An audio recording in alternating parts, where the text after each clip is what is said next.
Salut tout le monde, salut le chat, et particulièrement à Sébastien Dro et Jayan Vanier qui nous ont déjà salués pendant la petite musique d'attente. Bienvenue dans ce 10e épisode d'Overtime, avec comme quatuor du jour celui qui quitte de temps en temps la glace pour l'électrisant bitume de la Formule 1. Salut Jérôme Bochard.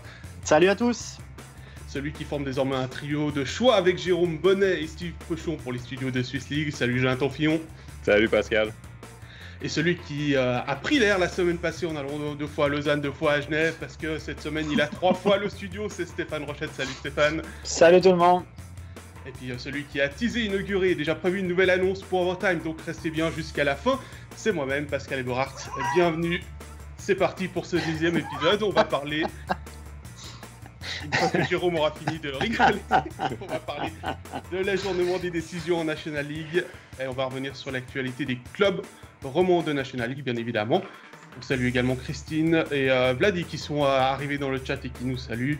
Messieurs, jeudi soir, la National League a communiqué annonçant, entre autres mesures, un report des décisions déjà à prendre, une consultation via un sondage pour les supporters, fans,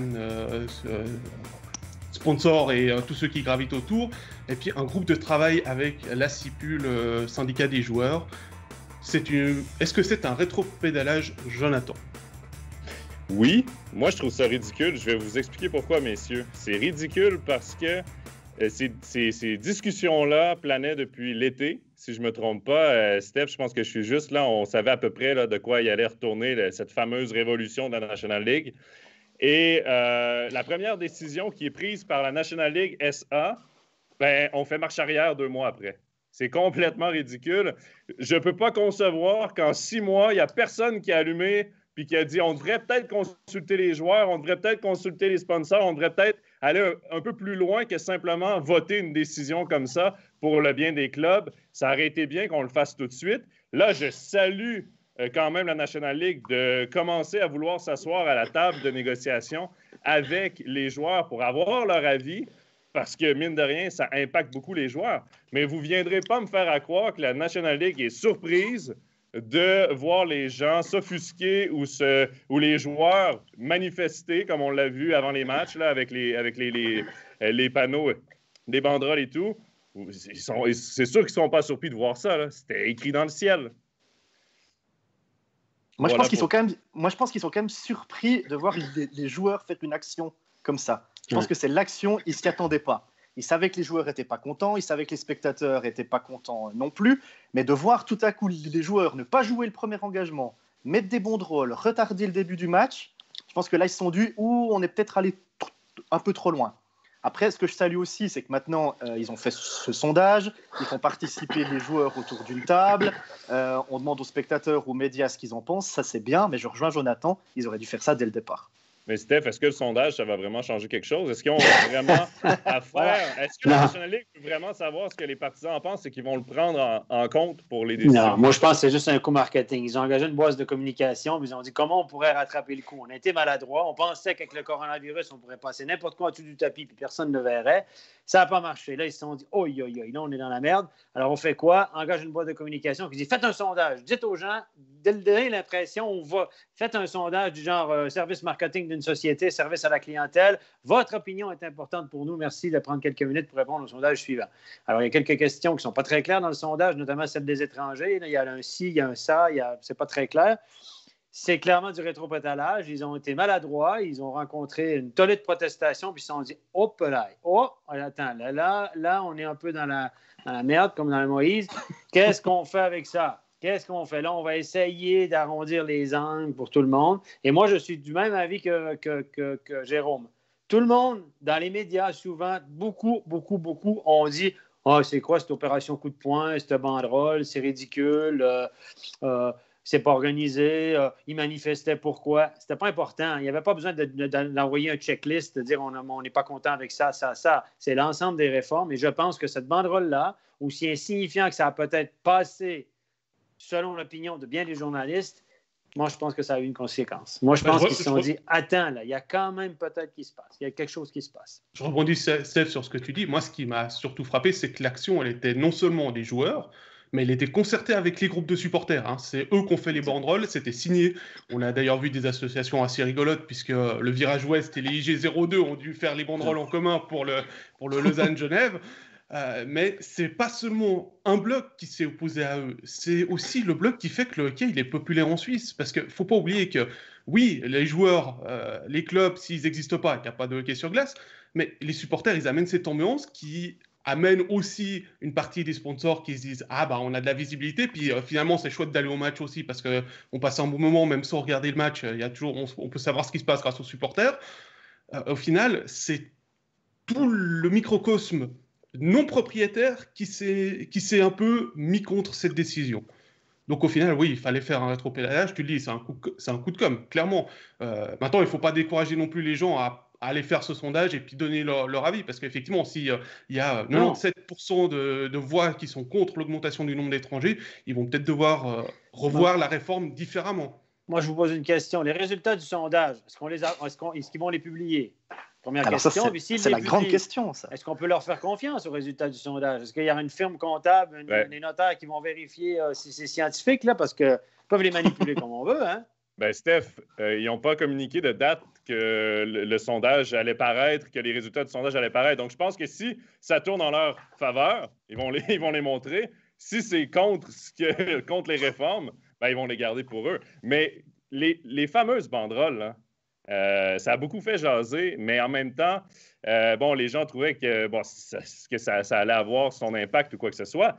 Les dirigeants de club, quand ils ont vu ça, là, c'est sûr et certain qu'avec la saison compliquée qu'on connaît cette saison, avec les points d'interrogation sur est-ce qu'on va réussir à jouer les 52 matchs, est-ce qu'on va réussir à arriver jusqu'au bout à jouer les playoffs, tu veux pas que les joueurs se lient ensemble puis qu'ils fassent des plus gros moyens de pression puis qu'une fois, ils décident de tout simplement rentrer au vestiaire puis changer puis pas jouer.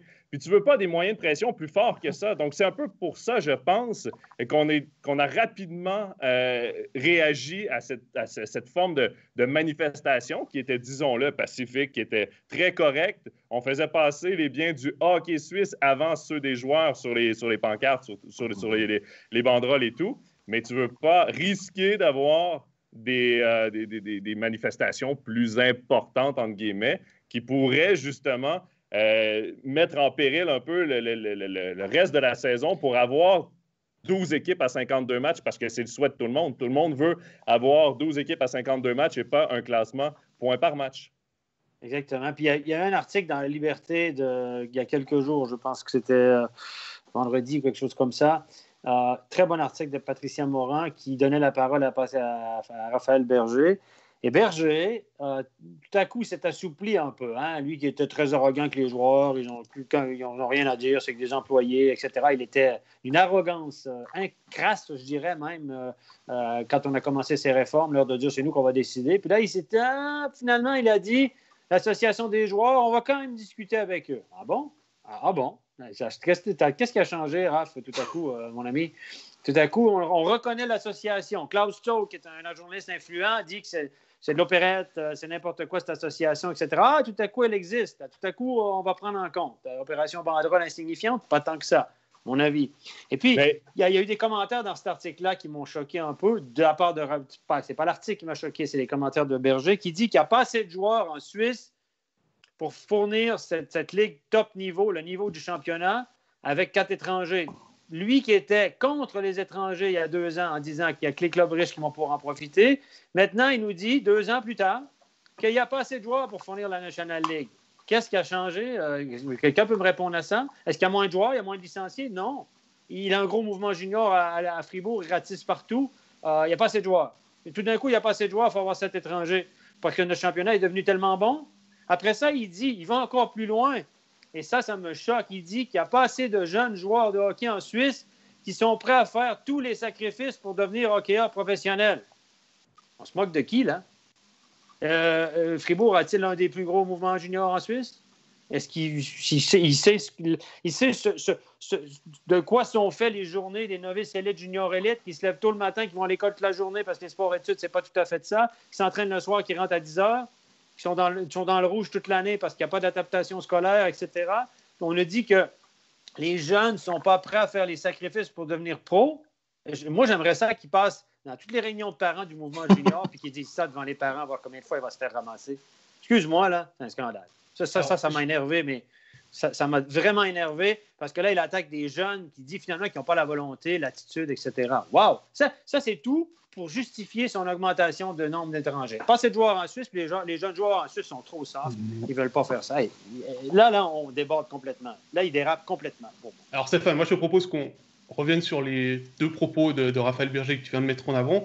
On va d'abord commencer avec l'histoire des jeunes. Jérôme, est-ce qu'il n'y a pas assez de jeunes en Suisse ?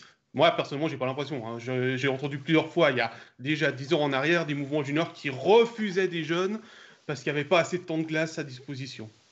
Moi, je pense qu'il y a assez de jeunes, on le voit. Hein. Il y a certains clubs, dès qu'ils ont un blessé ou un joueur suspendu, ils vont chercher des jeunes. Donc, je pense que les jeunes, ils sont là. Après, on a peut-être un problème de ne pas leur donner assez de confiance aux jeunes. On les prend dans l'effectif, mais ils sont très souvent 8e défenseur ou 13e attaquant. On les fait pas beaucoup jouer. Et puis, si on donnait un petit peu plus de temps de glace à des jeunes de temps en temps, ils pourraient peut-être se développer et du coup monter en 3e ligne, 2e ligne, etc. Mais c'est clair que si on prend des jeunes pour prendre des jeunes et de ne pas les faire jouer, eh ben, on ne pourra pas savoir s'ils ont le niveau ou pas pour jouer en National League. Mais ça, c'est le problème des relégations et des promotions.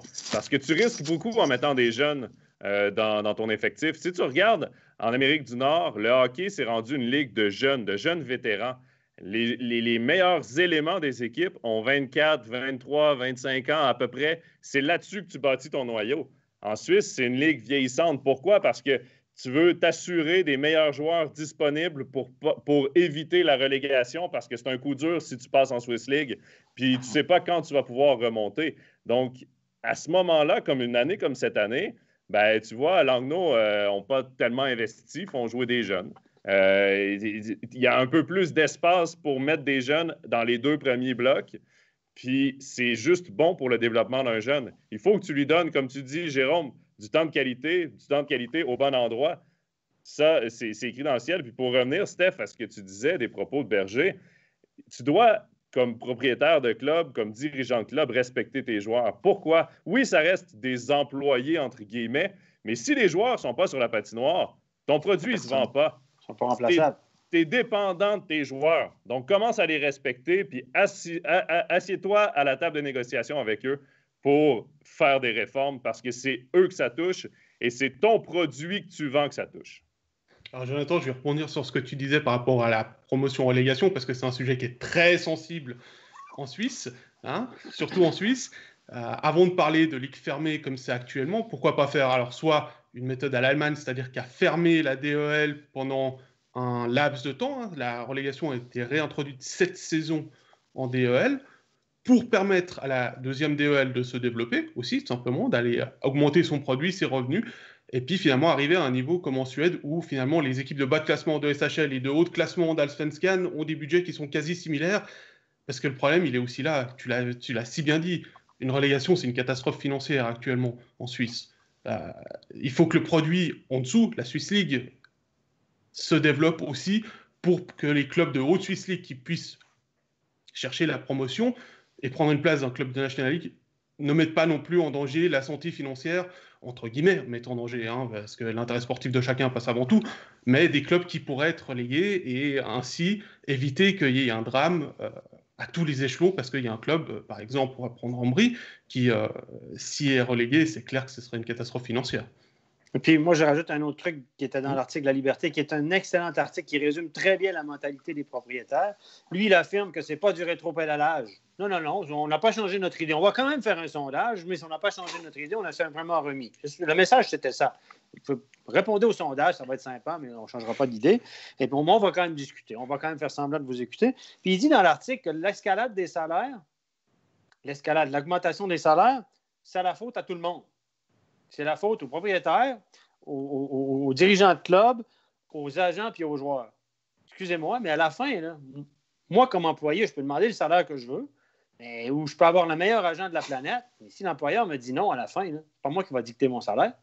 Qui accorde des salaires? Qui signe le chèque? Qui signe le contrat? Puis dit, qui fait de la surenchère pour avoir une meilleure équipe pour sauver son job? Parce que c'est ça. Pourquoi ça monte? Ouais. C'est qu'à chaque fois qu'on augmente le budget, on le met en salaire parce qu'on veut gagner des matchs, on veut être les meilleurs. C'est ça. Le but du jeu, c'est de gagner des matchs et être champion. Donc, il y a une surenchère qui s'installe. Mais c'est qui signe le chèque à la fin? Là? C'est pas l'employé qui met le montant, puis il n'y a personne qui s'est fait mettre un gun sur la tente. Là. Mais non, mais c'est jamais, de toute façon, la hausse salariale, c'est jamais la faute des joueurs. Pour la simple et unique raison que le joueur, il sait ce qu'il vaut, il a raison de regarder le gars à côté de lui et faire, c'est ça qui vaut, c'est ça qui gagne. Moi, je veux la même chose ou plus. Tu demandes. Après, si tu l'offres ou si tu le donnes, le montant, si le propriétaire dit, ben oui, on te signe à ce prix-là, ben c'est pas la faute du joueur? C'est pas la faute du joueur. Parce que le joueur fait bien de le demander. Le joueur, une carrière, c'est quoi? 10 ans, 15 ans, les longues carrières? Ben, tu fais le max d'argent que tu peux. C'est sûr et certain que tu vas essayer toujours d'aller gratter où tu peux. En fait, les propriétaires, c'est qu'ils disent, ben, on veut se mettre au régime, on veut perdre du poids, on met une clé sur le frigo, puis on donne la clé à quelqu'un d'autre. C'est ça qu'ils veulent faire. Parce qu'on n'est pas capable de se discipliner nous-mêmes. Donc, les propriétaires disent, ben là, il faut se mettre des règles qu'on va essayer de respecter par des gentlemen agreements et puis au détriment des joueurs. Et moi, je pense que les propriétaires disent, ben on ne veut pas chaque fois que 10 d'augmentation du budget que ça passe dans les salaires, on voudrait aussi faire un peu d'argent. Moi, je n'ai pas de problème avec ça. C'est normal. Mais ça doit se faire en accord avec le partenaire social puis dire aux joueurs qu'on va répartir. Laissez-nous une part de la tarte en profit aux actionnaires, comme toutes les sociétés, puis on va vous en donner une partie, puis on va répartir ça équitablement. Ça tombe sur le sens, mais de dire c'est la faute aux joueurs, c'est ça là, non, pardon. Mais tu ne penses pas aussi qu'il y a eu un rétropédalage parce que les spectateurs ont aussi mis la pression en disant que s'il y avait 7 étrangers et tout, ils n'allaient plus venir dans les patinoires. Clairement. Parce que c'est quand même les spectateurs qui font vivre le sport. Si aujourd'hui en Suisse, on avait 30 000 personnes pour les matchs de water-polo, on serait en train de parler de water-polo, là, on serait pas en train de parler de hockey sur glace. C'est ça. Messieurs, ça. Ouais. J'aimerais rebondir sur les propos de Simon Misistrano dans le chat. Alors, je vais prendre le dernier de ses commentaires parce qu'il en a laissé plusieurs. D'un point de vue purement entrepreneurial et économique, les réformes font sens. On peut critiquer la forme du discours de Berger, mais le fond et le pragmatisme rattrapent toujours la réalité économique. Hein. Est-ce que les joueurs jouant en Suisse ou au salaire suisse peuvent trouver les mêmes conditions de travail et de salaire ailleurs en Europe? Il vient de rajouter un dernier commentaire, donc je remonte dessus. Qu'est-ce que vous en pensez? Alors déjà au niveau salarial, pour les conditions de travail et conditions salariales pour les joueurs, je pense qu'ailleurs en Europe, il n'y a pas mieux. Il n'y a pas mieux. Mais on peut, oui, il y a en KHL, oui. Certains c'est encore drôle. C'est encore drôle. Ils sont rendus avec un plafond salarial, puis ils ont eu tellement de difficultés à payer des joueurs. Il y a tellement des histoires d'horreur en KHL que la meilleure ligue pour jouer en Europe, niveau salaire, niveau conditions de travail, ça reste la Suisse. OK. Bon, les ingénieurs, les gars. Vous êtes ingénieur électrique avec un diplôme de PFL. C'est la même logique ou bien? Tu n'auras pas un meilleur salaire ailleurs en Europe. Puis regardez, là, il y a une revue qui s'appelle UBS Outlook chaque année qui publie les différences de salaire. Un ingénieur à Zurich gagne 2 fois plus qu'un ingénieur à Berlin ou à Paris. C'est comme ça, mais ça coûte aussi plus cher le loyer. Ton pain, tu le payes plus cher, etc. À ce prix-là, on va aller chercher que des ingénieurs français ou allemands. C'est la même logique. C'est la même logique économique. Les salaires sont plus... Oui, ils gagnent super bien leur vie, mais les billets coûtent plus cher. On remplit les patinoires. Il y a peut-être... Le hockey est probablement plus populaire qu'en France et en Allemagne. Et puis, on a développé le côté business. Puis ça attire des joueurs. Puis le spectacle est bon. Donc, il y a un équilibre économique. Là. C'est l'offre et la demande qui se rencontrent quelque part. Oui, puis il y a une chose aussi, Steph, là, parce que dans le commentaire de Simon, il parle du salaire suisse, mais des conditions de travail aussi. Puis parmi les conditions de travail, moi, ce que je pense aussi, c'est que si tu signes en KHL, par exemple, à Helsinki, en Finlande, ben tu vas faire un voyage jusqu'en Chine, puis tu vas être parti pendant une vingtaine de jours, 3 semaines et tout ça. En Suisse, là, c'est quoi, quand Genève va à Davos, ils dorment là avant ou après? C'est le seul moment que tu découches, ou presque. Parce que sinon, même ça fait débat. Hein. Ouais. Même ça, ils ne le font pas toujours. Hein. C'est une qualité de vie géniale parce que la vie familiale est possible. Mais est-ce que parce que c'est bien en Suisse, on peut donner ce salaire-là? Parce que si on donne les salaires qu'on donne actuellement, c'est qu'on peut les donner. C'est là fait la demande. Oui. Alors, juste parce que c'est mieux qu'ailleurs, puis parce qu'ils peuvent dormir chez eux, puis que c'est vrai que c'est sympa de jouer en Suisse, puis que c'est confortable, puis que c'est un beau pays pour vivre, etc., on baisse les salaires. Mais l'argent, les gars, si on baisse les salaires demain matin, ça revient toujours à la même chose. Peut-être. Elle va aller où, l'argent? Est-ce que le prix des billets va baisser? Est-ce que les loges corporatives sont moins chères? Est-ce qu'on va vendre la fondue à 10 balles au lieu de 20 balles? Non. Non. Elle va aller dans l'argent de gens qui appellent des dirigeants, qui auront des bonus, puis qui auront ci, puis qui ont ça, puis que les actionnaires vont faire de l'argent. Ça va devenir un business rentable. Moi, que ce soit rentable, je n'ai pas de problème. Il faut garder une certaine proportion. Mais si c'est rentable et que les salaires sont hauts, il n'y a pas de négatif parce qu'au final, là, tu deviens une ligue attrayante, puis ton produit sur la patinoire il est meilleur parce que des Linus on marque. C'est ça. Pourquoi il n'est pas retourné dans son pays? Pourquoi il n'est pas retourné en Suède? Pourquoi? Ça. Parce que c'est plus payant à Genève.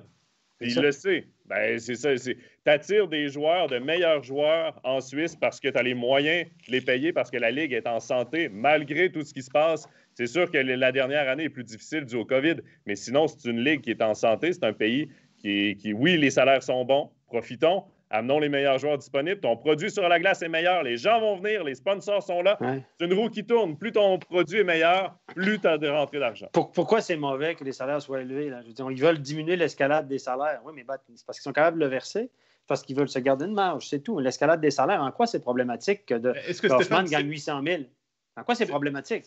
Est-ce que la réalité Covid n'a pas frappé les clubs de plein fouet en disant tiens, il faudrait peut-être qu'on ait des réserves. Parce que c'est souvent le problème des clubs, c'est qu'ils essayent d'être break-even, donc à zéro, ou en léger bénéfice, ou en léger déficit. Comme tu dis, Jérôme, pour ne pas payer d'impôts. Mais au final, avec les situations, les scientifiques n'arrêtent pas de nous dire il y aura peut-être des nouvelles pandémies bientôt. Il faut peut-être prévoir des réserves financières pour pouvoir survivre au-delà des aides fédérales, cantonales et autres qui pourraient tomber. Et c'est peut-être là la réalité de la chose, dans la demande des clubs. C'est peut-être aussi une question d'image. Hein. Quand on voit le nombre de personnes dans le privé qui est touché par le Covid, en termes d'image, tu te dis on va baisser les salaires des joueurs. Comme ça montre que tout le monde fait un effort. Le COVID a vraiment changé toute la donne, on va se le dire. Là. Oui, de toute façon, ouais. C'était une ligue florissante qui avait de l'argent dans les coffres. Après, les gars. Moi, je suis sûr que... Puis ça, je suis convaincu aussi parce que le produit reste de qualité, puis les gens veulent se divertir aussi, puis aiment le hockey en Suisse. Ça, je suis convaincu que c'est une mauvaise passe due au COVID, mais ça, c'est dans le hockey, mais c'est partout. Partout en ce moment, tous les secteurs de l'économie sont touchés par la situation. Moi, je pense que le business hockey va encore grossir. Alors, ceux qui pensent que les hockeyeurs gagnent trop parce que c'est que du hockey, moi, je pense que le business du hockey va grandir encore avec la nouvelle patinoire à Fribourg, avec ce qui se dessine, etc. Je pense que le business est en pleine croissance du hockey parce qu'on a développé, on est allé chercher une nouvelle clientèle, pas juste des gens qui chantent et qui jouent du tambour, on est allé chercher des gens qui cherchent du confort, des sorties, un spectacle, des entreprises, et ça, et que ça n'aille pas que dans les poches des joueurs. Je peux vivre avec ça, j'ai pas de problème avec ça, mais il doit y avoir un équilibre.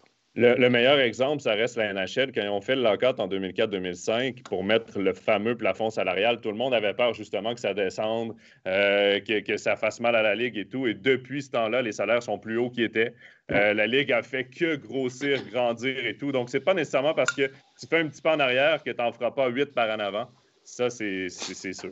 Et puis, il y a, comme tu disais, Stéphane, une répartition des revenus, et c'est peut-être ça le point le plus important que les dirigeants et les joueurs doivent discuter aussi en disant, on va toucher tant du nouveau contrat publicitaire, il y a tant de pourcents qui vont rester pour les clubs, pour avoir des réserves, pour pouvoir survivre en cas de nouveaux problèmes. Donc, messieurs, on va s'arrêter là parce que ça fait déjà plus de 20 minutes qu'on parle de la National League et puis qu'on a encore un joli programme. Avant de revenir sur le long week-end des clubs romans, petit détour par notre rubrique coup de cœur, coup de gueule avec Jérôme. Exactement, et c'est un coup de cœur. On va partir en Swiss League. Je vous propose de quitter la National League pour aller en Swiss League. Un coup de cœur adressé au club roman. Tout d'abord au HC Ajoie avec ses 102 points. 36 victoires pour seulement 10 défaites. Les Jurassiens terminent deuxième de la saison régulière, à égalité avec l'ogre Cloton, on l'annonçait comme ça, mais finalement les Aviateurs qui n'ont pas vraiment réussi à s'envoler par rapport aux Jurassiens qui leur ont tenu tête jusqu'à la dernière journée. Alors félicitations évidemment à toute l'équipe du HC Ajoie, mais entre autres aux deux Canadiens, Jonathan Hazen et Philippe Michael DeVos, qui une fois de plus ont été intenables. Ils terminent avec respectivement 81 et 79 points. Donc encore une fois, une saison magnifique pour les deux Canadiens. Et puis surtout, bravo à Gary Sheehan et à Vincent Leschen, le coach et le coach assistant, pour avoir géré un calendrier absolument démentiel avec 31 matchs depuis le 2 janvier. Ça fait 31 rencontres en 65 jours pour le HC Ajoie. Et pendant ce temps, Cloton a joué que 21 matchs Donc on voit vraiment la différence. Bravo également à Dani Gelina et son HC Sierre, l'équipe valaisonne qui s'offre une 4e place. Et ça, c'est vraiment la grosse surprise. Il faut quand même être franc. Avec à Sierre, on a vu un Guillaume Asselin qui a brillé en Swiss League, mais également en National League avec ses piges à Genève, avec notamment un triplé hier face à Lausanne et puis un but en prolongation en janvier contre Zurich. Et puis mention spéciale aussi à Arnaud Montandon, qui termine meilleur compteur helvétique en Swiss League avec 64 points, dont 36 buts. Sacrée saison aussi pour Arnaud Montandon. Et puis bravo aussi au HC La Chaux-de-Fonds qui participera au pré-playoff. Il a manqué que 3 points au HCC pour intégrer le top 6. Mais les Neuchâtelois, ils partiront évidemment favoris face au GCK Lions dans ces pré-playoffs au meilleur des 3 matchs. Donc Ajoie, Sierre, La Chaux-de-Fonds, bravo. Vous avez rempli votre contrat. Maintenant, il faut briller en play-off. Merci, Jérôme. Un petit coup de pression? Ouais, un petit coup de pression. Ouais. C'est bien, mais ça ne campe pas encore assez. C'est ça que tu as dit, en fait. Là, hein? Ouais, mais je pense que dans le Jura, ils aimeraient bien aller chercher le titre. Ils aimeraient bien revivre ce qu'ils ont vécu avec la Coupe. Est-ce que ça serait si bien que ça d'aller chercher le titre? Mais sérieusement, est-ce que ça serait si bien que ça d'aller chercher le titre puis de monter en National League? Tu peux pas dire aux joueurs de faire exprès de perdre, ou bien? Non, mais à aucun moment, là, le message, c'est on va aller jusqu'au bout, etc., etc. Mais ultimement, là, vous êtes président d'Ajoie demain matin, vous dites, OK, bon, on est champion, on fait la rumba, etc., là, on fait la fête, mais le lendemain de veille, là, pour aller chercher les sous, il faut se retrousser les manches, c'est la réalité qui te frappe de plein fouet. Là. Est-ce que c'est vraiment raisonnable de... Moi, je serais très content, évidemment, pas sportivement, ne serait-ce que pour emmerder Cloton et la Ligue qui est en plan avec Cloton. Mais ça, c'est mon petit côté. Voilà. Non, j'ai rien contre Cloton. T'es plus belge qu'un belge, Steph. Non, voilà, juste pour faire chier un peu là, qui monte, qui gagne. Mais ultimement, ce ne serait pas mieux qu'il aille en finale au meilleur des 7 puis qu'il perde en prolongation du 7e match. Non, mais parce que le lendemain, 7 millions avec une patinoire de moins de 5 000, dans certains sièges, on ne voit même pas la glace, là. Disons que le gros avantage, si Ajoie monte cette année, c'est que l'année prochaine, il n'y a pas de relégation. Donc, ils ont 2 ans pour monter une équipe de National League au lieu d'avoir un seul été. Puis tu peux prendre le temps de prendre les joueurs au fur et à mesure. Mais pour le club, je ne sais pas si ça serait bon ou non. Par contre, pour la Ligue, là, je sais que la Ligue veut Cloton. Ça, c'est écrit dans le ciel. Tu crois? Mais non. On est un peu oublié en Suisse. Parce que t'es pas suisse, tu comprends pas ça. Non, c'est pas ça. Je pense que c'est un scoop que je viens de vous donner là. Oui. On peut le couper celui-là, il faut le mettre sur les réseaux sociaux. Mais côté roman, imaginez si Ajoie venait qu'à monter avec une équipe qui a quand même du contenu là, qui est capable de se battre. Imaginez parce que dans le hockey, ce qui fait vivre, c'est les rivalités. Imaginez les rivalités que ça créerait. Un Ajoie-Bienne, par exemple. Non. Ça serait... Il n'y avait déjà pas en Ligue B les rivalités Ajoie-Bienne, puis il n'y aura pas en Ligue A, non? Non? C'est sympa, ça. Si. Non, mais il y a le Jura qui est déjà scindé en 2. Là, avec le oui, non. On ne va pas le scinder en 2 avec le hockey encore, parce que là, on va refaire des votations toutes les semaines. Là. Non, mais on ne rentre pas dans le politique, mais dans le sportif, ça serait merveilleux de voir ça. Même avec Lausanne et tout. Ce qui fait vivre pour le hockey roman, les rivalités, c'est ce qui fait vivre, puis ça en créerait. Ça, ce serait beau. Parce que si Cloton monte, on s'entend qu'ici, en Suisse romande, on s'en contrefou. Mine de rien, c'est pas une équipe...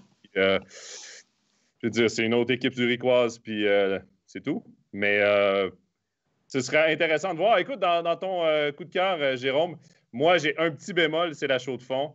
Parce que la Chaux-de-Fonds, s'ils ne visaient pas un top 6, pour moi, c'est une déception quand même. Ils ne sont pas assez proches. Ils sont arrivés jusqu'au fil d'arrivée. Il y avait des confrontations difficiles à la fin avec Cloton et Ajoie.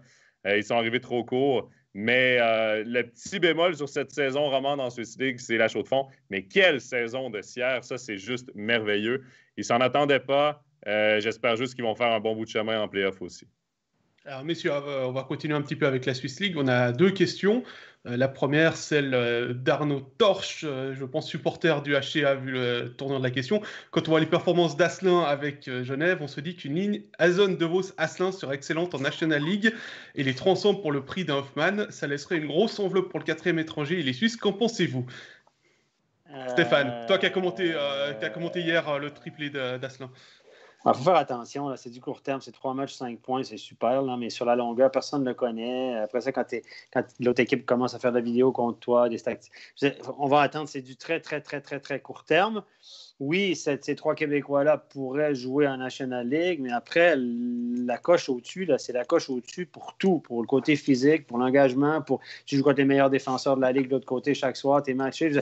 C'est plus compliqué que ça. Puis, avant que si Ajoie monte, avant, tu me dis l'année prochaine, il n'y a pas de relégation. OK, fine. Mais est-ce que les gens... Parce qu'une saison de 4 victoires, 46 défaites, là, c'est long. Ouais, c'est long. Hein? Puis les gens, tu sais, t'as meilleur temps de gagner dans la Ligue d'en dessous que de perdre dans la Ligue du haut. Ouais. Parce que c'est sympa, mais si c'est pour perdre, après, tu as le désengouement populaire, tu as le négatif, puis c'est hyper compliqué. Puis après, pour attirer des joueurs, les contrats, là, on négocie déjà pour 2022. Selon mes infos, je vais prendre la formule type, selon mes infos, il y a déjà des contrats qui sortent pour 2022. J'en suis même sûr.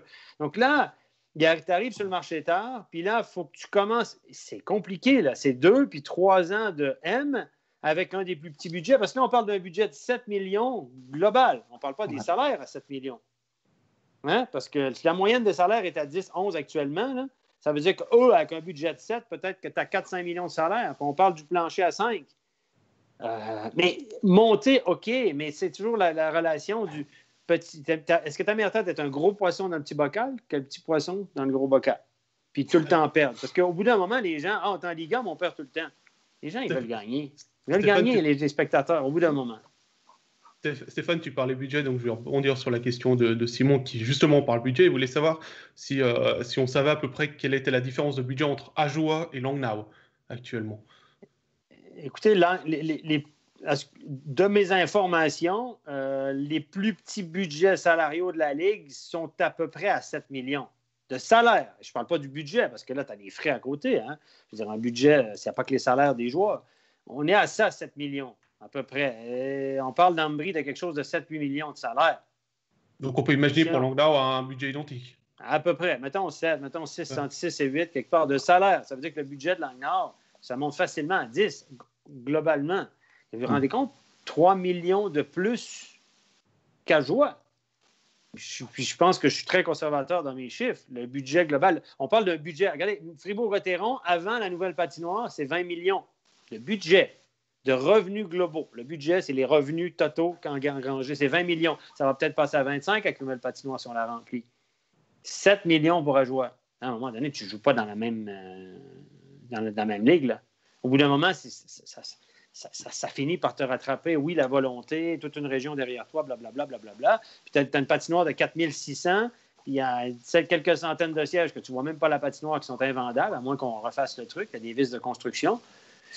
Moi, j'aime Ajoa. J'espère qu'ils vont y arriver pour Gary, pour tout le monde. C'est super. Mais est-ce bien, au-delà de l'émotionnel, est-ce bien rationnel? C'est ça la question. Actuellement, si tu prends l'équipe du HC Ajoa, on imagine qu'ils montent en National League. Combien de joueurs tu peux garder dans ton équipe pour jouer en National League? Parce que si tu arrives à garder une majorité de tes joueurs, du coup, tu les augmentes un tout petit peu au niveau salarial, vu que ce n'est pas la même ligue, ce qui est logique. Mais du coup, tu es quitte d'aller chercher 10 ou 12 immenses contrats. Oui, mais tu dois gagner des... Moi, je suis d'accord. Moi, je les garde tous le même matin. Je les garde tous au même salaire. Mais tu ne gagnes pas un match. Là. Ouais, tu vas en gagner 5 dans l'année. Là. 10, 5, je ne sais pas. Tu vas en gagner quelques-uns, mais tu vas te faire... Tu penses qu'Ajoa pourrait garder combien de joueurs? Le 50% de son effectif pour jouer en National League, puis changer l'autre moitié, ou même moins? En tout cas, il faut changer une grosse moitié, là, parce qu'il y en a plusieurs. Parce qu'on n'oublie pas qu'Ajoa, c'est une ligue, une bonne équipe, certes, mais il y a 3-4 joueurs, dont 2 joueurs hyper dominants. Mais Steph, c'est une bonne équipe de Swiss League. C'est ça. Parce que les commentaires de Guillaume Asselin après le match hier, notre journaliste Jean-Philippe Presselwenger lui a demandé la différence entre la Swiss League et la National League, puis il a dit la vitesse d'exécution. Tu n'as pas de temps pour prendre des décisions en National League. Tout va rapidement. C'est comme passer de la AHL à la NHL. C'est la différence, c'est la vitesse d'exécution.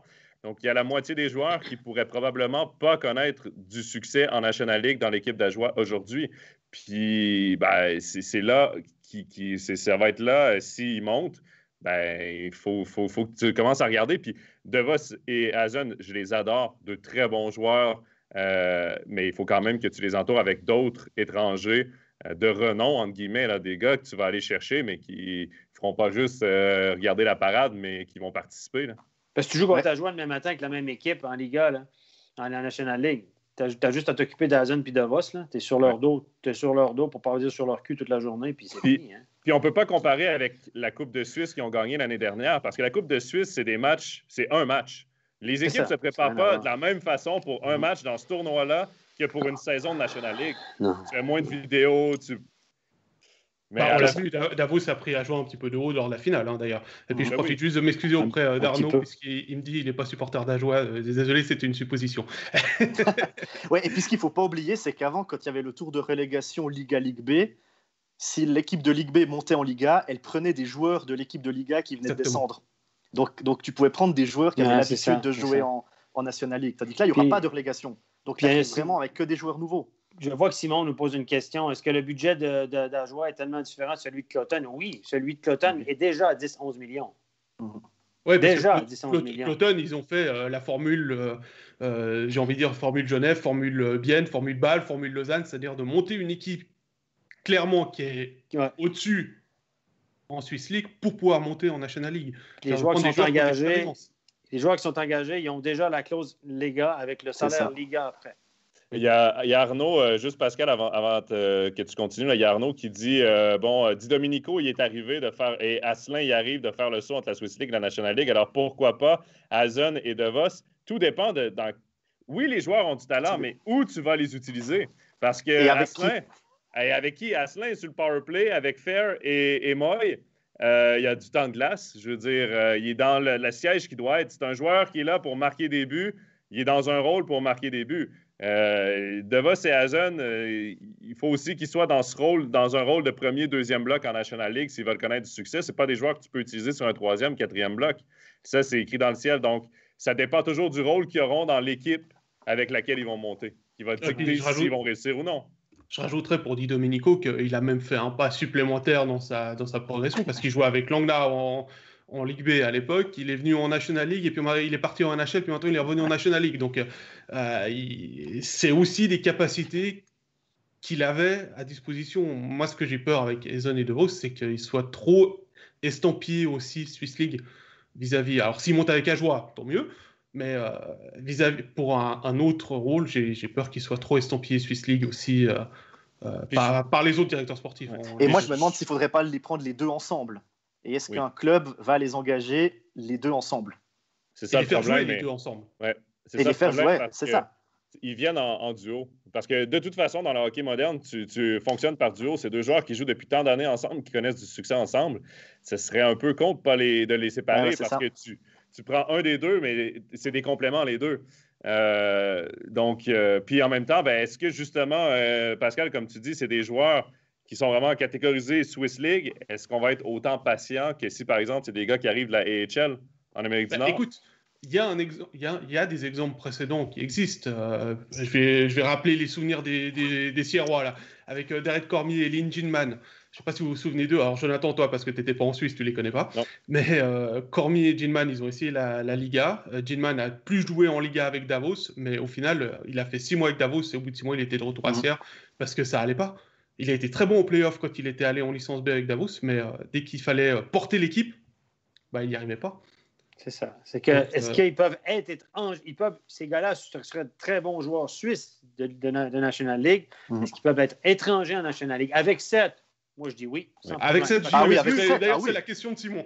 Le but d'augmenter de 4 à 7, officiellement, si on écoute les dirigeants, c'est d'aller chercher des étrangers, pas forcément des Arcobello ou des Armar qui coûtent très très cher, pour nommer juste ceux-là, mais d'aller chercher des gars de deuxième catégorie qui vont coûter nécessairement un peu moins cher. Au lieu de 400 000 net, ça va être du 150 000 net, 180 000 net, 200 000 net. Voilà, des trucs comme ça. Et voilà, pour 2 fois moins cher, des gars qui... Voilà, c'est ça. Et là, dans ce rôle-là, clairement. Et là, on ne va pas partir en peur non plus avec Asselin, que j'aime beaucoup, que je suis très heureux de ce qui arrive, etc. C'est une super belle histoire et tout. Mais les gars, il a marqué un but à 3 contre 3 en prolongation. Il a marqué 2 buts en pipi hier. C'est des tap-in. Hein? Une passe across de notre ami Omar parfaite, un rebond, Tobias n'a pas été bon. Après ça, il a pris un rebound, une déviation de la ligne bleue. Ça, c'est des buts, tu ne vas pas marquer. Là, il ne va pas. 3 matchs, 5 points, là, c'est 80 buts par année. On va s'entendre que là, ça ne va pas arriver. Là. Non, mais tu sais, il ne faut pas être omnibulé par 3 matchs, un gros match, parce que puis personne ne le connaît. Il est arrivé là, il jouait quand même avec Fair et puis Moy, là. C'est pas une ligne de jambon non plus. Là. C'est-à-dire qu'il a été mis dans des bonnes conditions pour performer. Que ce soit pour Zurich où il était avec Winnick, quand il marque son but en prolongation, c'est Winnick qui lui fait la passe, si je me souviens bien. Et puis il y a le but. Par contre, le but contre Fribourg, il est joli quand même. Hein, où il déborde, il met dans la lucarne. C'est son but à 5 contre 5. Mais tu vois, c'est là où tu vois que Genève a bien fait le truc parce qu'ils ont mis Asselin dans les bonnes conditions. Quand par exemple Bienne est allé chercher Tretness à chaud de fond pour un match, ils l'ont mis 4e bloc.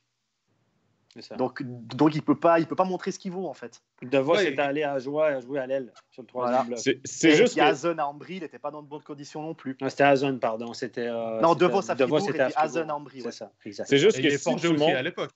Et puis Forget aussi. Ouais. C'est juste que si tu montes un joueur, il faut toujours que tu aies en tête qu'est-ce que j'ai besoin comme joueur. Si tu vas chercher un marqueur de but pour le faire jouer sur un 4e bloc, c'est pas ça que tu as besoin. Va chercher un joueur de rôle, puis un joueur qui va être capable de donner des bonnes minutes sur le 4e bloc, puis un joueur responsable. Si tu as besoin d'un joueur comme là, Genève a besoin d'un marqueur, a besoin d'un joueur sur les 2 premiers blocs, qui vont chercher un marqueur en Swiss League. C'est exactement ce... Donc, tu ne changes pas de son rôle. Tu changes de ses coéquipiers. Oui, c'est une nouvelle ligue, c'est un nouvel uniforme et tout, mais pour le reste, c'est le même rôle.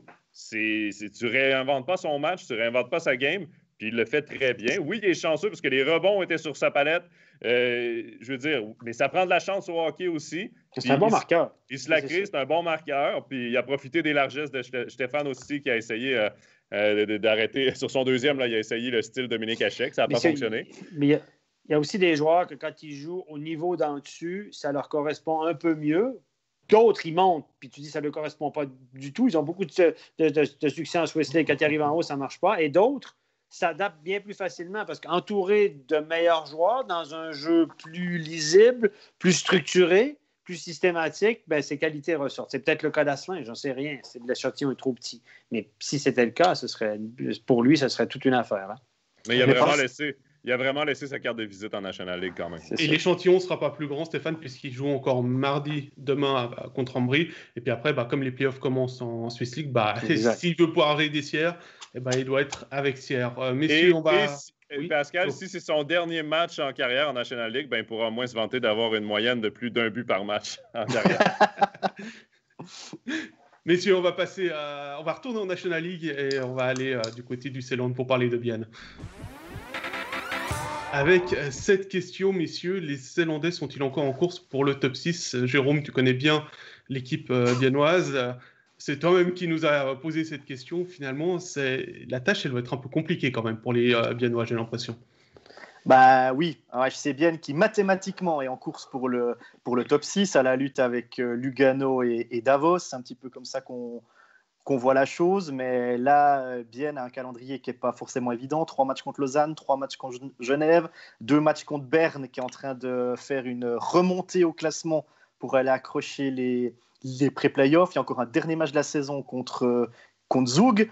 Donc, il y aura des matchs compliqués pour le HC Bienne qui n'est pas forcément dans une super forme ces temps, avec surtout un duo Pouliot-Rayala qui ne fonctionne plus très bien. On ne sait pas trop ce qui se passe sur la première ligne du HC Bienne. Donc, mathématiquement, HC Bienne qui peut accrocher le top 6. Après, dans les faits, ça va être compliqué.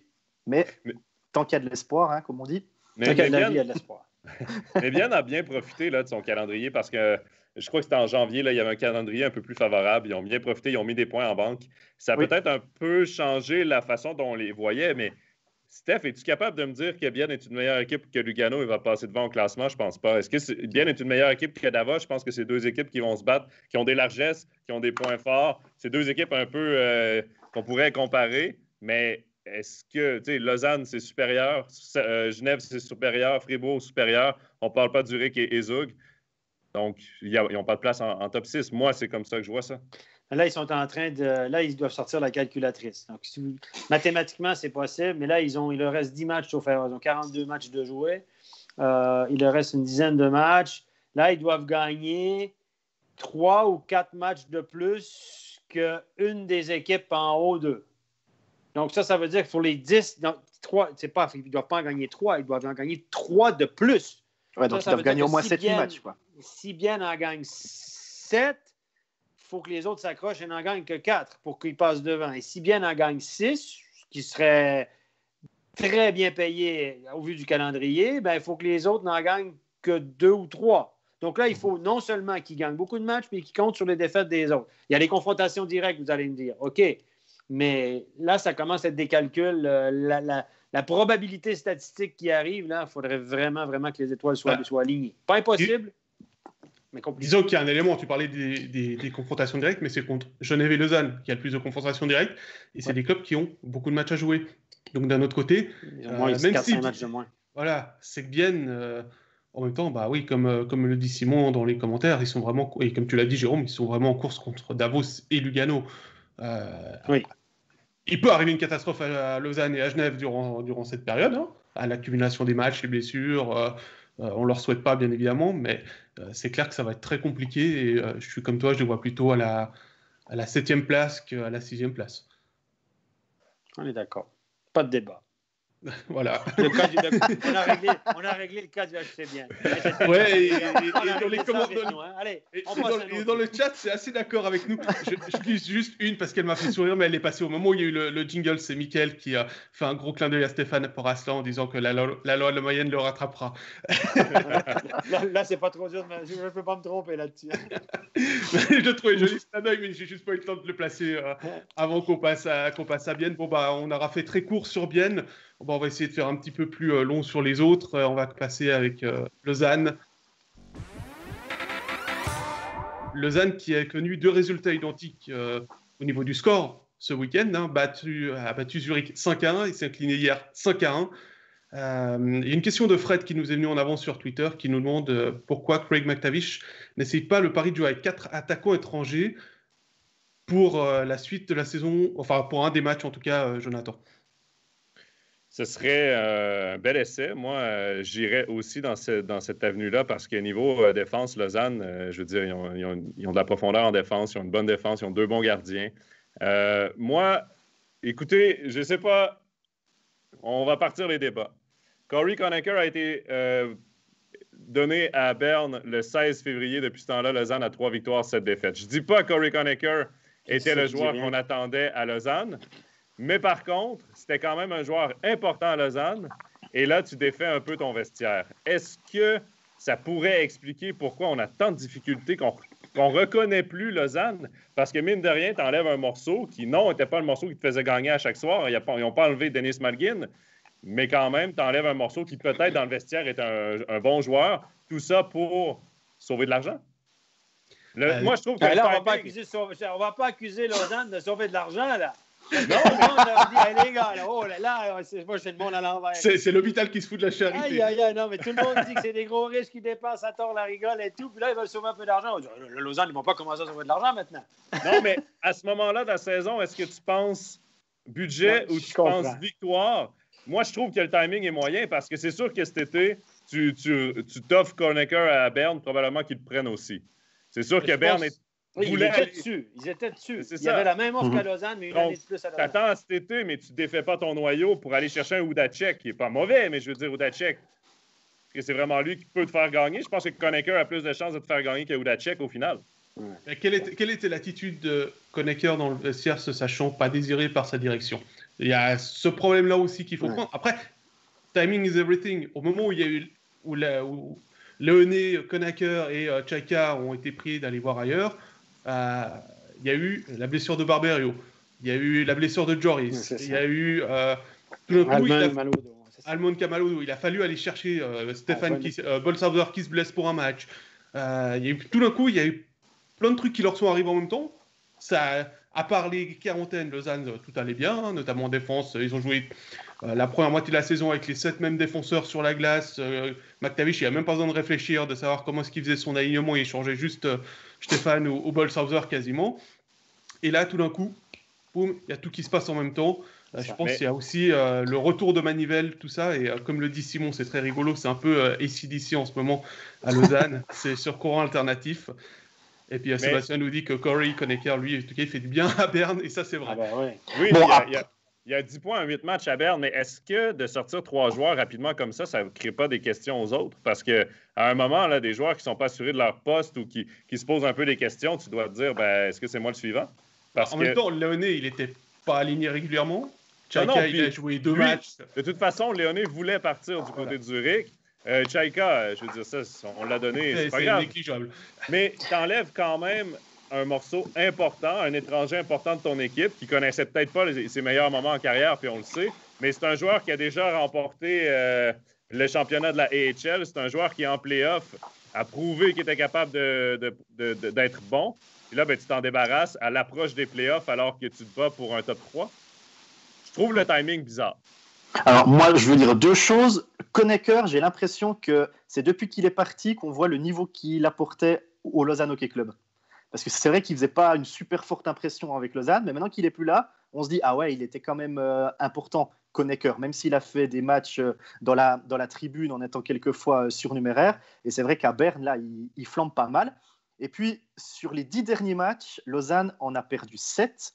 Alors, il y a eu la défaite de hier, 5-1 à Genève, mais les 6 autres défaites, c'est 3 fois en prolongation, 1 fois au penalty et 2 fois d'un but. Donc, ce n'est pas non plus l'immense catastrophe du côté vaudois, même si c'est vrai qu'au mois de janvier, on les plaçait presque à égalité avec Zurich et Zug. Je rappelle quand même que Lausanne, les 2 derniers matchs contre Zug et Zurich, c'est 2 victoires 5-1.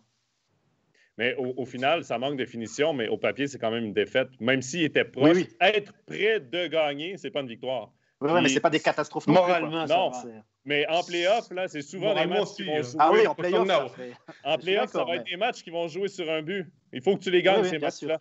Puis là, c'est de la préparation pour les playoffs parce qu'il reste quoi à Lausanne?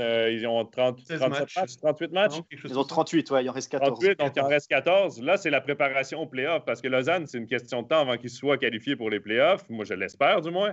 Là, c'est de la préparation aux playoffs que tu dois commencer à faire puis tu dois apprendre à gagner ces matchs serrés-là aussi. Ce qu'ils faisaient au début de la saison.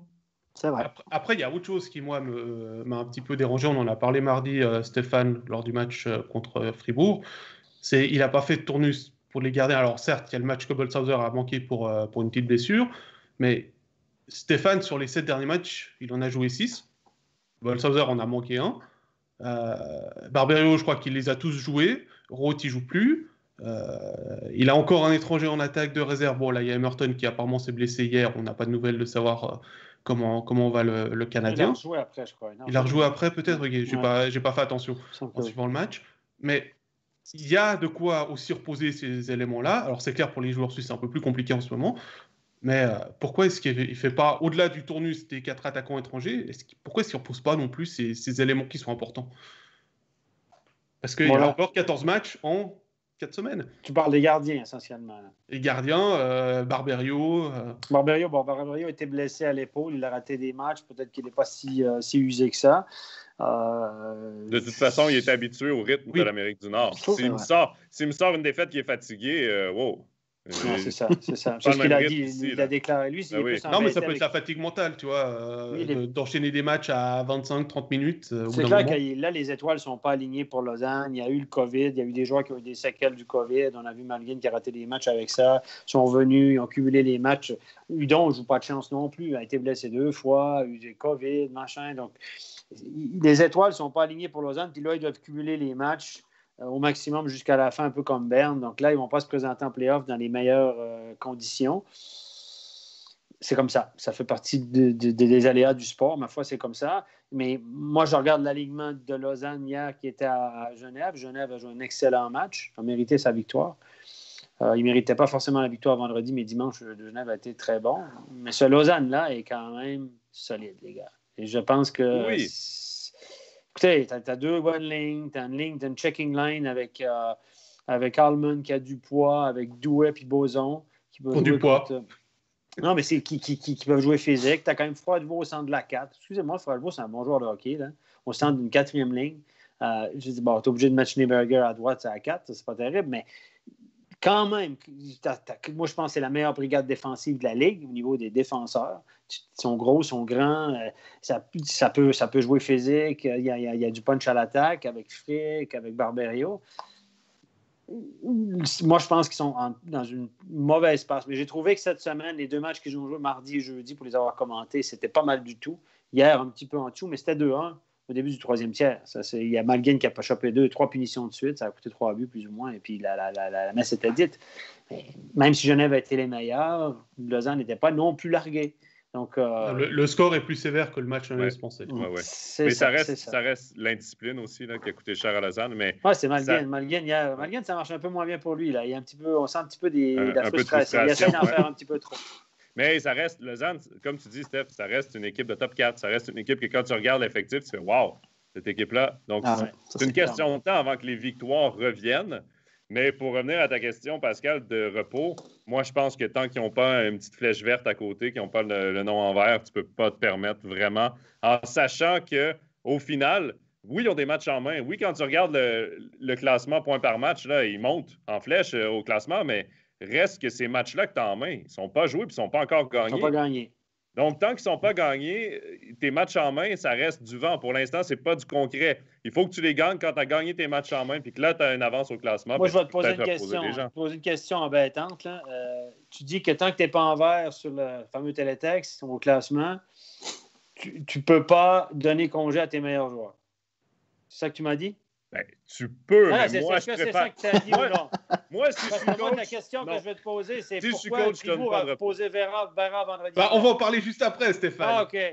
On en parle juste après. Regarde ta question. on va passer juste après. Jingle, Fribourg. On va juste terminer avec ça, c'est que Lausanne, pour sa forme physique, a intérêt à assurer le top 6 le plus rapidement possible. Et maintenant, on va parler de Fribourg. Jingle.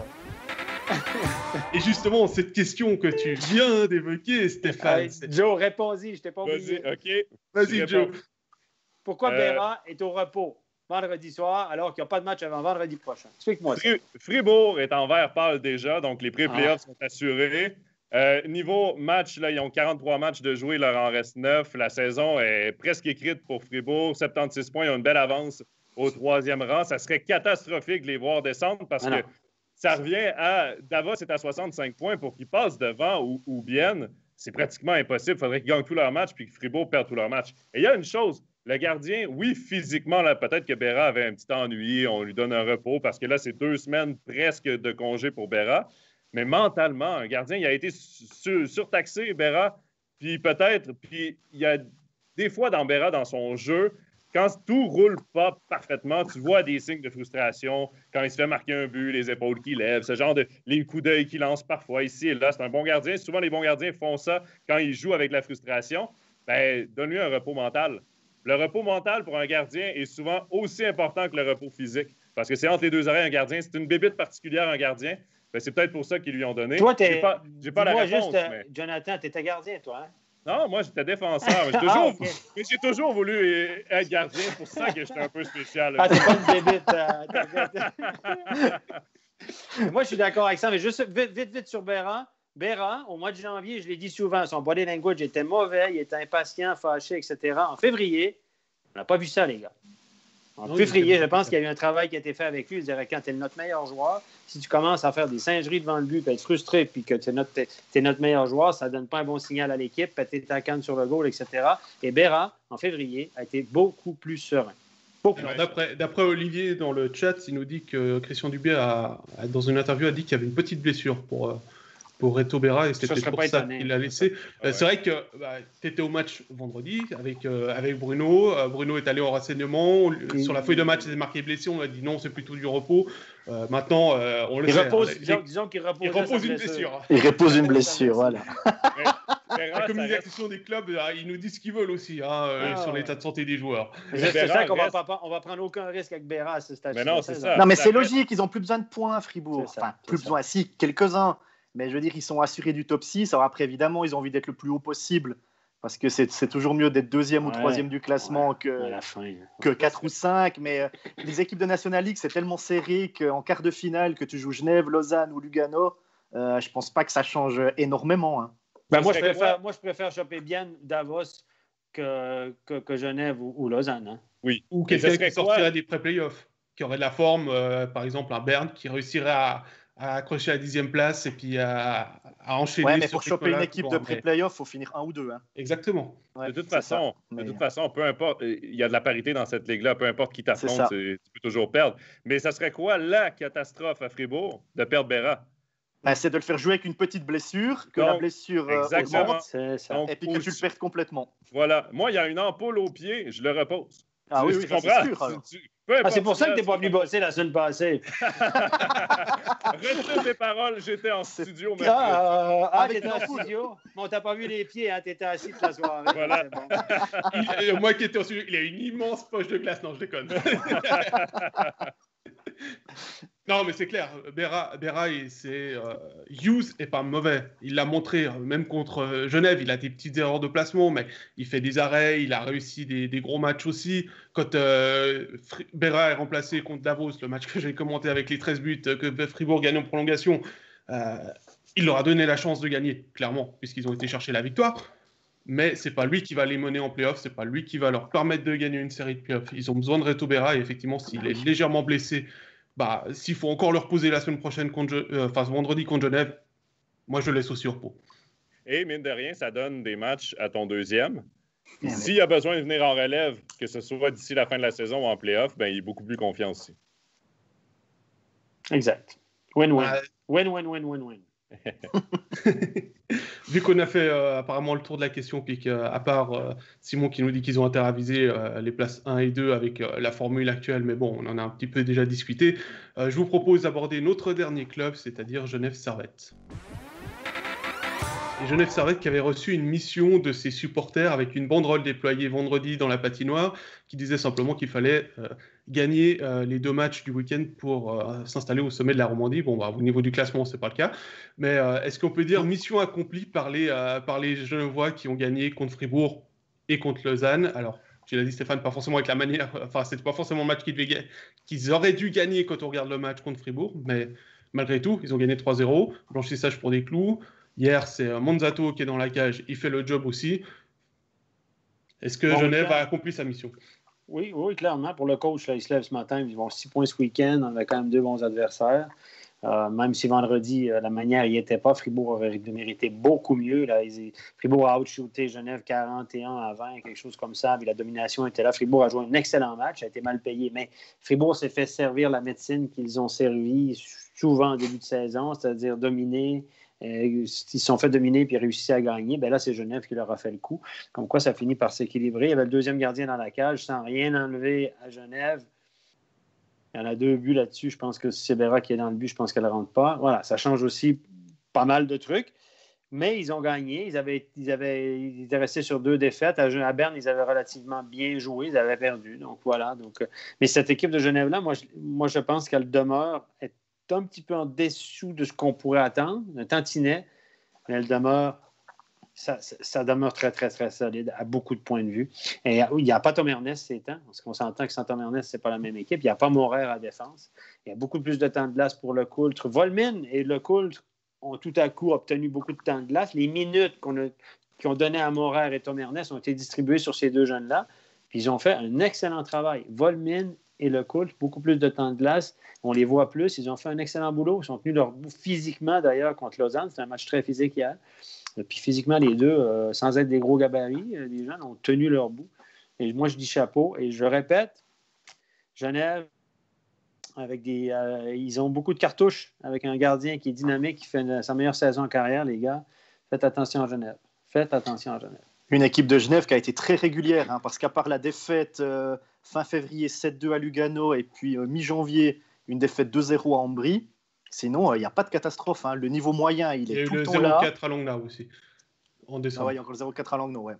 C'est juste, mais je veux dire, le niveau moyen, il est là. Et puis c'est une équipe qui arrive à s'habituer au jeu adverse. Quand il faut jouer physique, ils jouent physique. Quand il faut prendre la possession du palais et puis aller faire tourner en zone offensive, ils arrivent à le faire. Quand il faut jouer un peu plus défensif parce que c'est l'équipe adverse qui a le puck, ils arrivent aussi. Donc c'est vraiment une équipe qui peut changer de jeu quasiment du jour au lendemain. Et ça, c'est pas donné à toutes les formations. Et les unités spéciales vont bien. En powerplay, hier, ça a payé, puis ça paye au bon moment. Tu dois utiliser tes unités spéciales si c'est pas pour marquer, c'est pour te donner du rythme. Et Genève le fait très bien. Et on parlait, pendant qu'on discutait de Lausanne, des matchs en main.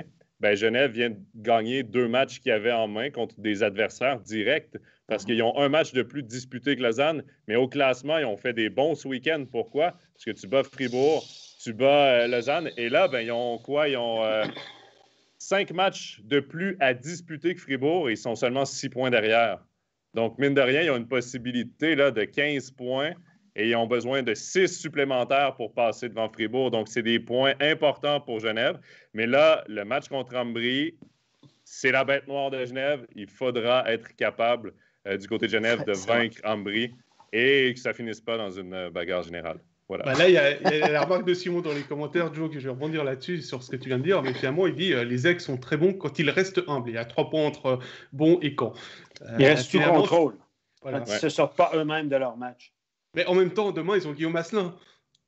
Ah, voilà. On verra. Guillaume Asselin n'a jamais joué contre Ambry, les gars. Ça, c'est le défi de la soirée. Voilà. Il n'a jamais joué de sa carrière. Ambry qui est la bête noire aussi de Zurich, on va le dire, cette saison. Ouais. Oui, Ambry, oui, c'est ça. Pour revenir à Genève, comme tu le dis, Joe, ils ont les matchs en main. Ils ont une belle moyenne de points qui est remontée grâce à ces 2 victoires. Ça, comme Lausanne, moi, je me fais pas de soucis pour une place dans le top 6 pour cette équipe. Faut être honnête là-dessus. Ils ont eu un petit peu moins bien avec les sorties de quarantaine. Mais des clous est là, il fait le job. Pour l'instant, lui, la moyenne ne l'a pas encore rattrapé. Et messieurs, ça fera gars... 3 équipes romandes dans le top 6, hein, Lausanne, Fribourg, Genève, plus Bienne qui va certainement participer au pré-playoff qui peut se qualifier. On aura peut-être les 4 romans en quart de finale de playoff pour la première fois. Oui, exactement. Ça aurait dû être le cas l'année passée, les playoffs ont été annulés. Ouais. Donc pourquoi pas les 4 romans en quart de finale avec peut-être un quart de finale 100% roman, ce qui fera un roman demi de sûr.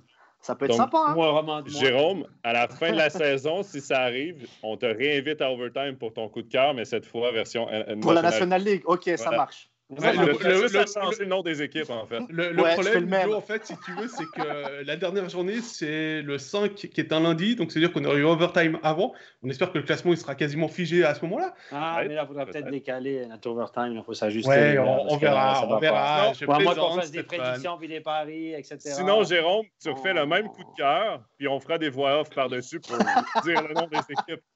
On fait un bip avec le sous-titre pour changer le nom. Ça, c'est les gars du web, tu sais, qui manipulent tout. Moi, ça m'énerve, ça. Mais les gars, moi, je veux juste un commentaire comme ça en passant. Là, cette année, on parle de top 6 avec la nouvelle formule. Heureusement qu'on a ça, parce que si cette année, on avait eu un top 8, on se serait fait chier, hein? Totalement. Il y a le tour de relégation. Le tour de relégation aurait été sympa. Pour une fois. Pour une fois, mais par contre, le top 8 aurait été réglé, il n'y aurait plus d'inquiétude ou quoi que ce soit. Mais ça a été la même chose en Swiss League, les 8 premières équipes qui étaient dans un monde à part, puis le reste qui suivait. Donc oui, il y a des équipes qui sont chanceuses d'avoir ces pré-playoffs et d'autres qui souhaiteraient certainement pas avoir à le faire puis directement passer en quart de finale. Mais c'est sûr que pour nous, les spectateurs, on voit juste la course au top 5, au top 6 en Swiss League, là. Jusqu'à la dernière journée, ça jouait entre la 5e et la 8e position. C'était assez exceptionnel. Ça a changé durant la soirée. Moi, je suivais ça, les matchs hier soir. Puis à un moment donné, Viège menait 3-2. Ils étaient au-dessus de la barre parce que le classement s'ajuste aux résultats intermédiaires en prenant pour compte qu'ils vont gagner les 3 points s'ils sont en avance et tout. Et Viège a pris le 3-3 à 8 minutes de la fin. Puis j'ai une anecdote concernant ce match-là. J'ai le temps de la placer, Pascal. Mais bien sûr, parce qu'on a encore une question de Simon que je voudrais poser. responsable du web, donc c'est toi qui décides si on peut continuer ou non, mais je rigole. Hier soir, il y avait Ajoie qui voulait terminer premier au classement et il y avait Viège qui voulait terminer 6e au classement pour être sûr de participer au play-off. Et les deux équipes avaient prévu de sortir leur gardien à la fin si c'était nécessaire. Et c'était 3-3. Et on s'est retrouvé dans une situation où Ajoie voulait sortir son gardien. Le gardien s'est trouvé à mi-chemin dans la zone, prêt à changer. Et là, il y a un changement de possession. Viège a sorti de la zone, donc le gardien est resté parce qu'on voulait jouer pour le tout du côté d'Ajoie, retirer le gardien. Le problème, c'est que Viège aussi voulait jouer le tout pour sortir son gardien. Et moi, j'ai parlé avec Yves Sarrault hier soir, il m'a dit j'ai été surpris qu'il essaye d'aller vraiment pour la première place, sortir son gardien. On a repris la rondelle, j'ai vu le gardien retirer, je me suis dépêché à changer le mien avant qu'il change le sien. Extraordinaire. Les deux équipes voulaient jouer à 6 contre 5 en fin de match. Les deux équipes, j'ai jamais vu ça de ma vie. C'est une situation inédite. Et là, il dit ça n'a pas fonctionné, mais Yves Sarrault m'a dit j'ai eu de la chance, on a pris le contrôle, j'ai pu sortir mon gardien avant que lui le sorte. C'est incroyable. Imaginez la situation où Ajoie avait marqué dans la cage vide. Ça n'aurait rien changé pour Viège, mais ça leur aurait permis de finir premier parce que Viège voulait finir top 6, marque dans la cage vide. Cloton aurait été content, mais tu ne peux pas penser comme ça. Puis imaginez que les deux équipes sortent leur gardien. Ça aurait été drôle. Moi, j'aurais aimé voir ça. Ça m'aurait rappelé un peu mes années où j'allais jouer à la patinoire du coin, là, puis tu mettais les cannes au milieu, tu splittais, il n'y avait pas de gardien. Ça aurait été incroyable. Un 6 contre 6 gardien, ça aurait été intéressant. Ah, c'est extraordinaire. Le leader du championnat qui se joue, le champion de la saison régulière qui se joue sur une cage vide, là, ça aurait été assez exceptionnel. Wow. En tout cas, moi, je tiens à dire que la formule avec les pré-playoffs au niveau du classement, moi, je la connaissais d'avant. Stéphane, tu la connaissais aussi d'avant pour avoir arbitré en DEL notamment. C'est une formule qui, moi, me plaît énormément. J'aime bien. C'est vraiment, il y a du suspense, il y a beaucoup plus de piment dans certaines rencontres. Et même des matchs à Rapperswil vont avoir leur poids. Alors, c'est clair, Rapperswil, c'est plus la même équipe qu'avant, on va le dire. Mais ça a de l'importance pour toutes les équipes. Maintenant, il faut vraiment être concentré sur tous les matchs parce que le moins de faux pas, ça peut être un pré-playoff et donc risque de se faire sortir par le 10e. Et mine de rien, Berne qui sont aux portes des pré-playoffs et qui, après une saison de misère, pourraient peut-être espérer passer en quart de finale. Ce serait juste... ça donne une possibilité aux équipes de ne pas abandonner puis de jouer du hockey inspiré jusqu'à la toute fin, de tenter quelque chose jusqu'à la toute fin. Puis ça, c'est intéressant. Arrête de dire ça au roman, Jonathan, parce que tu tournes le couteau dans la plaie. Là, parce que... Oui, parce que si on a déjà mis 4 mois en quart et à la fin, c'est un Alémanique qui est champion. À la fin, c'est Berne qui gagne. Ouais, c'est ça. Je suis d'accord. Je ne veux pas porter malheur, là, mais ça reste quand même qu'on va avoir du bon hockey jusqu'à la toute fin. Oh oui. Oui. Oh que oui. Jusqu'au mois de mai, les gars. Ah oui? Au mois de mai. Ouais. Messieurs, question de Simon, j'avais dit que j'allais apprendre. Malguin restera-t-il à Lausanne ou est-ce que les sirènes suisses-allemandes qui ne surpayent pas leurs joueurs, LOL, auront vite fait de le ramener? Jérôme, qu'est-ce que tu en penses? Écoute, l'argent, on sait que c'est un motif pour signer un contrat, donc il faut voir combien il gagne à Lausanne, combien il peut gagner ailleurs, ce que lui a aussi envie de faire, est-ce qu'il se plaît vraiment à Lausanne, est-ce qu'il a un projet lui à Lausanne, est-ce que ça lui est égal de jouer dans une autre équipe? Il y a beaucoup de facteurs qui rentrent en ligne de compte quand même, mais l'argent en est un, il faut pas se leurrer, hein. Il ne faut pas oublier la NHL, il est encore sous contrat avec Toronto. Il pourrait essayer de revivre son rêve nord-américain ou de le continuer plutôt. Donc ça fait partie aussi de lui. Toutes les options qui sont sur sa table, il doit étudier tout ça. Mais Lausanne a sauvé de l'argent avec Conacher. Peut-être que ça servira à Malguin. En tout cas, je serais dirigeant de club, j'offrirais quelque chose à Malguin, hein. Je pense qu'il a 10 offres sur la table. Je pense qu'il a les offres de tous les clubs sur la table. Ouais. À joie peut-être, les gars. Avec Eisen et DeVos. Avec Eisen et DeVos. Ça peut faire une belle ligne. Non, il y a déjà Eisen, premier joueur de centre. Il va pas aller là-bas. Il n'y a pas de place pour lui. Non, mais Eisen, il se l'aile, c'est bon. Il se poussera. Non, mais moi, j'ai aucune info là-dessus, honnêtement. Souvent, je me prononce avec des petits insides. Là, je n'ai pas d'inside sur lui. Je sais que son papa, Malguin, travaille dans le mouvement junior à Lausanne. Mais mon sentiment, et c'est un sentiment qui n'a aucun rapport, mon sentiment, c'est qu'il ne sera pas à Lausanne l'année prochaine. C'est mon sentiment. OK, écoute. On fait un feeling comme ça, mais ça n'a aucun rapport. Je n'ai pas eu de discussion avec Svoboda sur la question. Je n'ai pas parlé à son agent que je connais bien. J'ai parlé à personne du contrat de Malguin, même informellement, ou il n'y a personne qui m'a dit à l'oreille il veut partir parce qu'il y a Justin Maison-Zurich. J'ai rien de ça. C'est mon feeling. Je pense qu'il ne sera pas de retour à Lausanne l'année prochaine. Mais peut-être que je me trompe. Et j'espère me tromper parce que je trouve que c'est un super joueur à avoir en Suisse romande. Donc, voilà. Je suis d'accord avec toi sur le dernier point, mais je suis d'accord avec Joe. Je pense qu'il a encore la tête à la NHL et le fait qu'il est prêté par Toronto pour la fin de saison, ça ne veut pas dire qu'il ne sera pas rappelé une fois que Lausanne aura fini sa saison pour aller finir. Parce que Toronto va bien en ce moment, donc peut-être faire de la profondeur à Toronto pour les playoffs. Quand je vois Kourachev qui a du succès en NHL, puis Pius Suter, excusez-moi, Malguin n'est pas moins bon qu'eux. Non, mais il est dans l'équipe pour, par contre. À Chicago, ils n'ont rien. Ils jouent les deux. Kourachev et Suter jouent sur les deux premiers trios à Chicago. alors que Malgin serait dans le taxi squad, dans l'équipe de réserve. Moi, je pense comme Cyril Pache, je pense que la NHL, pour finir, c'est pas si fort que ça, parce que Kourachev n'a pas réussi à marquer un seul but ici en 15 matchs, puis il en marque 6 en 15 matchs en NHL. C'est un style de jeu différent. Je rigole. Ouais, je crois que quand il y a Patrick K sur la même ligne, ça aide aussi un petit peu. Ah ouais. Ce qui se passe, hein. Ouais, mais Un petit joueur, Patrick Kane. Ça, c'est une ligne helvétique. Souvenez-vous que Patrick Kane a tout appris à Bienne avec Kevin Schlepfer. Donc ça, c'est cette ligne-là, c'est made in Switzerland. D'ailleurs, il y a une très bonne interview dans la Stammtisch, je ne sais plus quel épisode, où ils ont appelé Patrick Kane pour parler de Kevin Schlepfer et de ce qu'il lui a apporté. Voilà, petit clin d'œil à nos collègues. Pour terminer là, sur Toronto et Malgin, il ne perd à rien à l'essayer. Il ne perd à rien l'année prochaine à retourner à Toronto. Puis dans le pire des cas, tu t'entends avec l'équipe pour mettre fin au contrat, puis tu re-signes en Suisse au salaire que tu devais signer, parce qu'au final, même s'il prend le temps de réessayer en Amérique du Nord, sa valeur ne descendra pas en Suisse parce qu'il vient de prouver quelle valeur il a avec Lausanne. Exactement.